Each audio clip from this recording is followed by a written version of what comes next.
মালিক আল্লাহ তাআলা বলেন, তোমরা এমন ব্যক্তির মতো হও না, ওয়ালা তাকুনু কাল্লাযীনা নাসুল্লাহ, তোমরা এমন ব্যক্তির মতো হও না যারা আল্লাহকে ভুলে গেছে।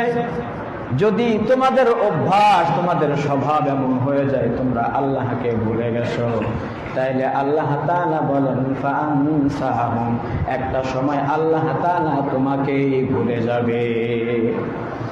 তুমি আল্লাহকে ভুলে আসো, যদি কখনো আমার রব রাগান্বিত হয়ে যায়, একটা সময় যদি তোমাকে ভুলে যায়, বুঝবে তুমি আর পৃথিবীর হায়াতে বেঁচে নাই, তোমার জীবনটা অনর্থক হয়ে গেছে, মালিকের কাছে চারানোর দাম নাই, তুমি জান্নাতের মালিক হতে পারবে না।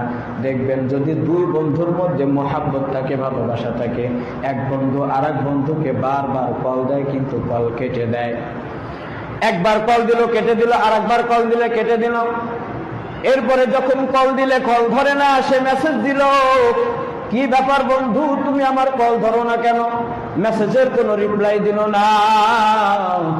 একটা সময়ে দেখা যাবে 1 দিন 2 দিন 5 দিন 10 দিন অপেক্ষা করবে, 1 মাস অপেক্ষা করবে, এরপরে যখন তৃতীয় বন্ধু তার সঙ্গে কোনো যোগাযোগ করলো না, একটা সময় দেখা যাবে এই বন্ধু ওই বন্ধুর নাম্বারটা ব্লক করে দেয়। কি করে দেয়? নাম্বারটা ব্লক করে দেয়।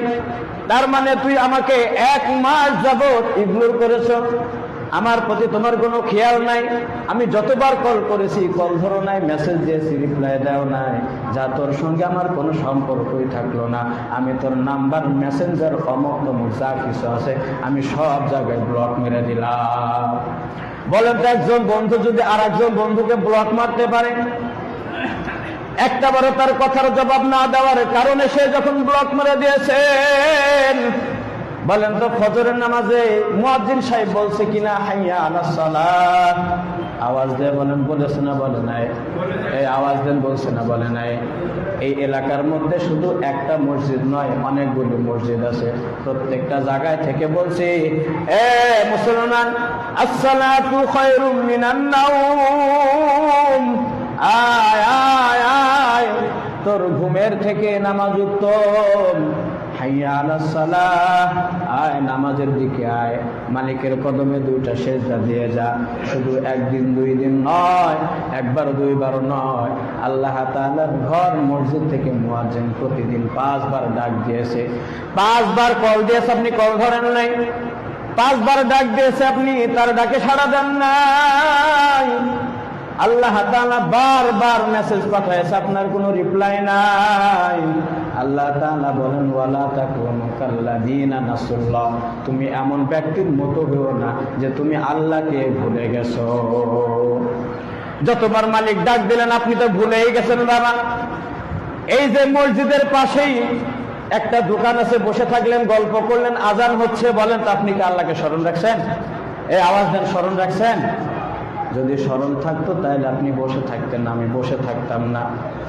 আজান হইল, মসজিদে কিছু মুসল্লি আসলো, আপনি বসেই থাকলেন, আমি বসেই থাকলাম, আমি গুনাহের আড্ডায় সময় কাটাইতেছি,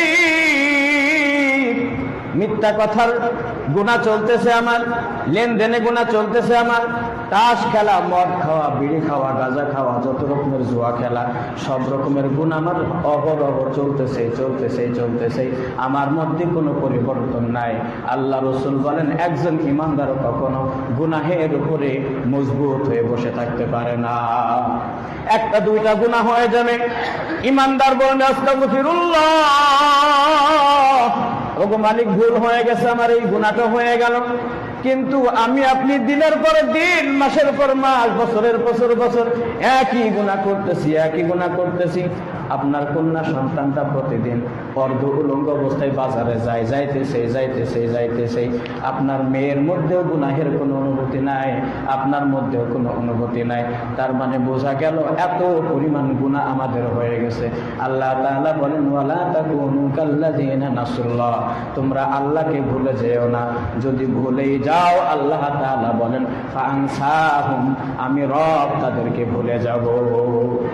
যদি রব আমার আল্লাহ ব্লক মেরে দেয়, যদি আল্লাহ তাআলা বলেন বান্দা আমি তোকে ভুলে গেলাম, যা, কিয়ামতের ময়দানে সকলেই জান্নাতে যাবে, আপনি যেতে পারবেন না। কারণ মালিক যদি বলে আমি তোকে ভুলে গেছি, বলেন তার জান্নাত আছে? এই আওয়াজ দেন, জান্নাত আছে? আপনারা রাগ করতেছেন? রাগ হচ্ছে আপনাদের? যদি রাগও হয় আপনাদের দুইটা পা ধরে বলি নামাজ পড়ো। যদি রাগও হয় দুইটা পায়ে পড়ে বলি যে নামাজ পড়ে। নামাজ ইমানের পরে নামাজ ছাড়া আমার আপনার জিন্দগিতে কিচ্ছু না।